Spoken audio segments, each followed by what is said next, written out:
hei hi audio amplifier ho khania information atana man wania way me information atana man ania chon hei hi om zia chu tuna han thatlo na hi he lampang transistor hi savak big zela helam hi dai dia ya he tian ngai me chonin helam ni a thatok lo ma helam ni a thalo mo ti kha ol ve dewa mar chu tiang wang chu ni lova hei hi a ri ve deuh trek thei thowa siang khan helam ni ron sadu tuk thina chu an man zui ngam lo chhan ania hemi ron sat thei chan le hemi pahnih chiat du thei chan a hi he ta hianin hei transistor hi ka thon to hemi pahnih hei hian lehlam a chawma ni china transistor lian kha chuan pakhat hian lehlam a chawm bawk ani chuan heta hian base helam pangi base ania chuan helam a dot a lai hi collector a dot le hi emitter kan tiang chi kha lo nia hi npn transistor ania he tilai mi poi npn transistor tho ania ttc 5200 ho kha ania in amplifier dang a chuan heng transistor hian fit dan hi danglam a ainang lowa tu nai chuanin hemi transistor a hianin helai a kelai collector ve hi hei hian an lakopa chuan a emitter kan ti dawmi a ke sir dinglam pang ber ve atang hianin hemi transformer line sir ve a coil lian bera a line sir ve a in pass lut ti kani ti chuan hemi a collector a kelai ve hi a positive lu na ani ta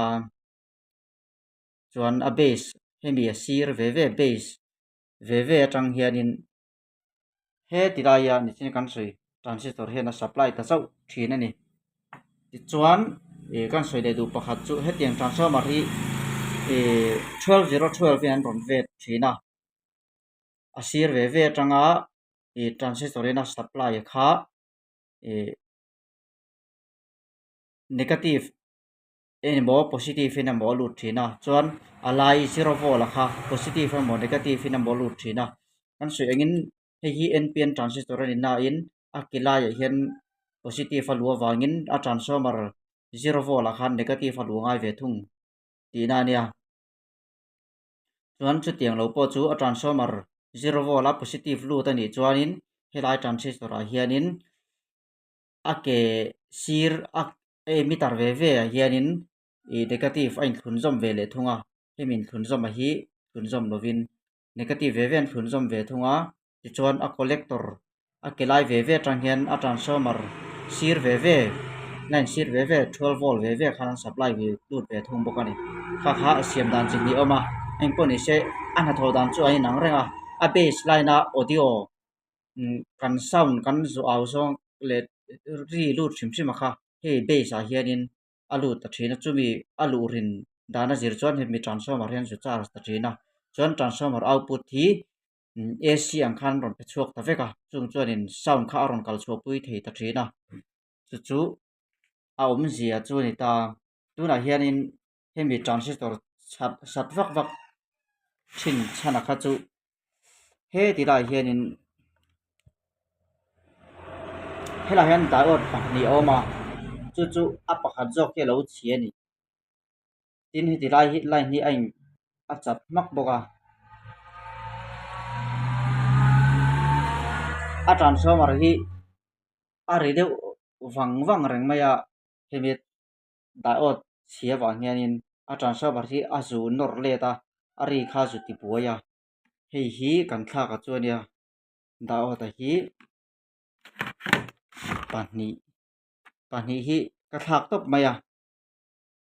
chu ka thlak chan chu an ampere kha a inang lo ve theini in 4007 te pawh man thei thawa hei hi pakhat zawk hi a kal ton ve ni meter an te in a kal ton ve a kan te chinanga ti hian kan te nga transistor hei npn transistor ania a ke vei lampang bera hetia hanena a ke vei lampang ber a hianin meter negative hi ka da anga chuan meter hi x1 a ka da boka x1 a hi ka soifo thin angkhanin hetia kan in dai tir hen akal tur ania chuanin hetia in dai lo kan lia kop hianin akal tur ani lo ni ka kut thi kan liak khuanga chu chan me tar hi kiteng kan khoyanga a che tur ani lo ni a che thei ni pon chete in a che mi moni o ti turang vel chok ha che tur ni chu ti lo chu a te dik thei lo ni hei he ti lai x1 ang vela akala hetia kan an khoi kan an de ko pa akal anga akal x1 he x1 le x10 hi kal pup pup chuanin engma hi a te dik thei lo ni circuit om lai phei chuanin a te dik thei lo luk ani chuwang chuan x1 le x10 hi chu lia kop lowa hetia han ti kop hianin a che thei tur ni lo ni khan x1 a hian ka tia a ke vei lampang bera hianin metar negative ka da laya metar positive adot le metar positive tho ka da le ta heti chi hian akal thei tur ni adanga chuan eng ti kong zong pon te ila akal thei lo tur ani top mai ni a ke lai tang po hian ten ti hol ton vak vak mai la kal thei tur lova a ke vei lampang bera metar negative kan da a metar positive atia kan hol son hian akal thei chau tur ani chuan hemi hi aka akhing baya kal chuan a chhia ti na ni tho bok ani mun ni chau position ni chau atia kal hian a chhia ti na ni helai position a pathum na ti kan an ti lia akal chuan lo chuan a chhia ti na ni bok ani kha zia chuan ya chuan heng dai ot hi ti hian akal ton mi lo tur ani hi a chhia be rakha nia da ot a hian e tlang var lampang hi positive an pek chuana ani ta chuan hemi positive apangai chuan me a positive an pek chuana hian battery mo thil nang positive charge an siam to sa kha a positive nen in hoi ton tai la helam hen atlang thei mi alo thin ani chu chu thapa ngai dan ania a positive to negative alu thei tur chuanin helai positive a hianin thil charge som to sa kha a negative a kha helam nen kan in hoi ton ti rangai don ti na ni chu chuan hei hi a chhia ani hian heti zo pona kal ve top mai ni analog le digital a chuan hemi hi om dan ne link thoka hei hi a tha pakhat thi kan tianga hei hi ti hian akal ton talawa hei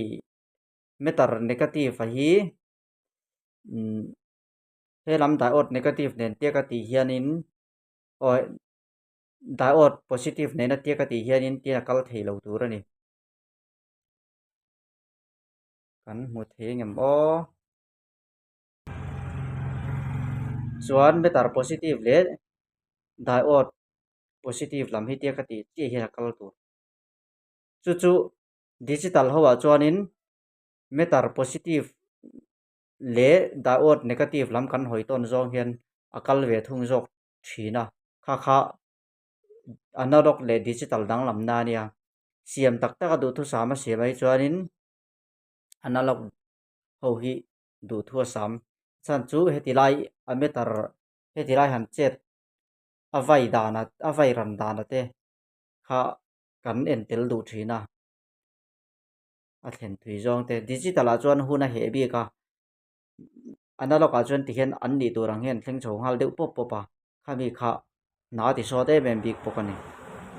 chuan hei hi akal ton lo tura nia chu tiang chu kan vua ve angai ta ni he tilai hian helai hi he diode ve he diode hian an khop thei ve ni transistor diode collector a diode positive le hemi transistor kelai collector kha anin hoiton zel tur ani ta chu chu a sign lo om lo di pon khatiang zonga a diode kha vua thin tur ani tin hetilai hianin alo kang chat boka resistance pakhat hi a ut deuh hlek boka maro chu helai resistance hi a ut deuh hlek boka maro chu hi chu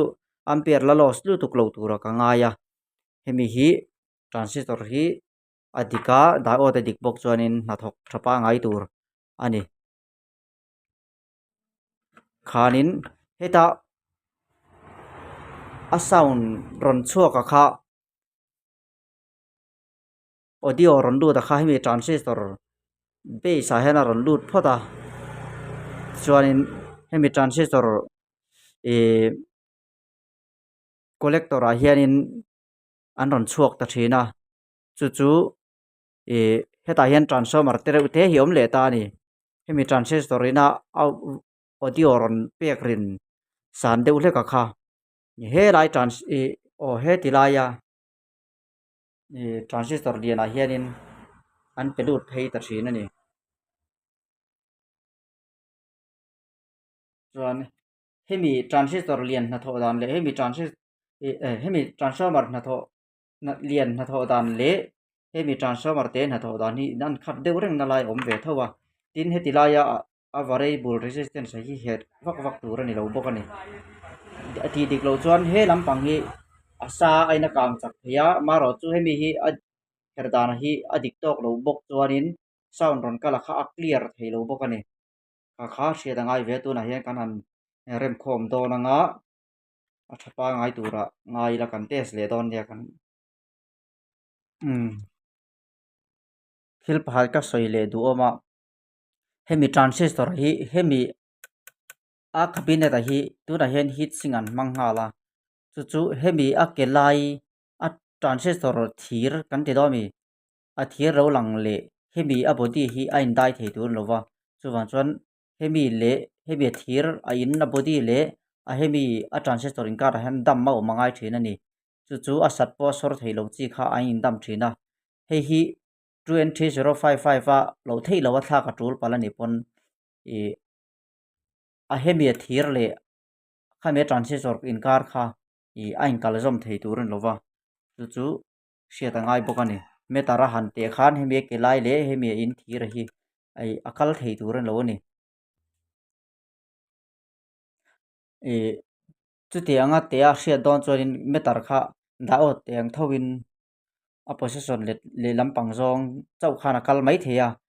ale akal ton ang chi kha chuan om thei tur ani lo ani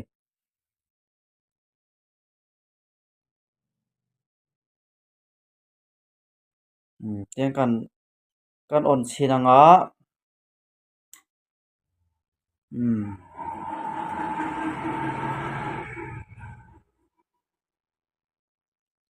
a transformer thom hemi a power transformer thom ri vung po re dai maya en thachin te nge la lum me lo maya siam ma kha jan tu nang ho jan lum fe to ni thina na a dai ta dak maya hemi transistor base a hian signal alu that alu dik khia poi mo em maya kan au rin dan kan tong rin dan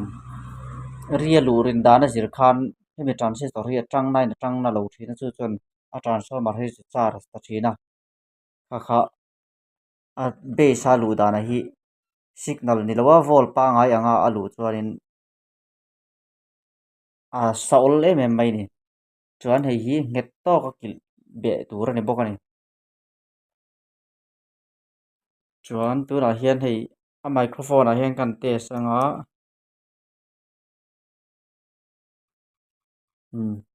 sound output sound ron ri chuak lo ma se heti kan tong zong le kan au zong kan khoi chet zong hianin hemi transistor in a signal a siam audio a siam a khami transformer a hianin output transformer a hianin audio transformer a hianin a ri ve deuh trek ang khan a langin a hriat thei tur ani sound pa ngai kan test don ange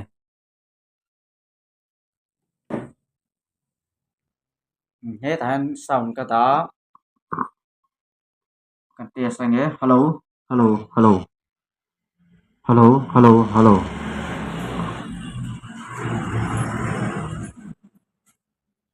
hello hello hello hello hello hello hello hello hello testing hello hello hello hello ari po a fia fai thatak khop mai thi chuanin he lai transistor po hi a samia lo maya a thak khop mai tu he chuan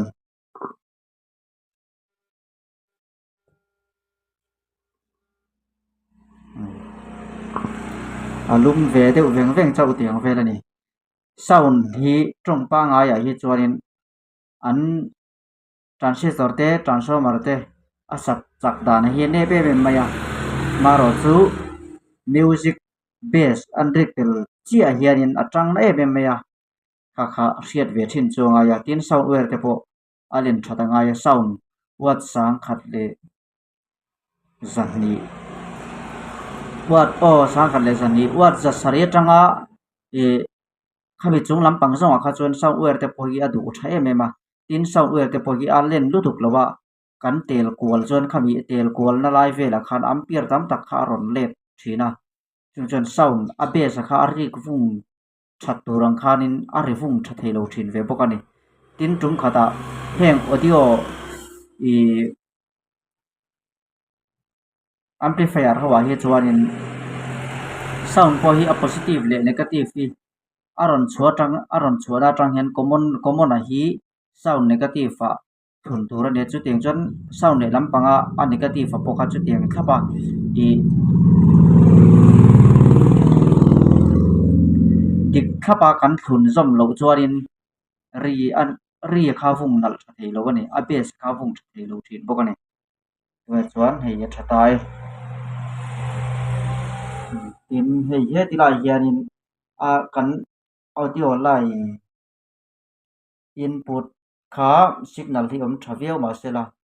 output a hianin e audio kha chuak thei lo ve thei tho thin ani chu tiang chu hriat a pawimawh ve a hemi indicator hianin sound a pe chuak ngei ni ti kha a en tir chuang lo ani tichina kan siamna lai bor vel he tilai transistor pahnih hi chinga hemi transistor pahnih a hlen hma pawh hianin he tilai indicator hi chu a eng tha duh viau tho thin ani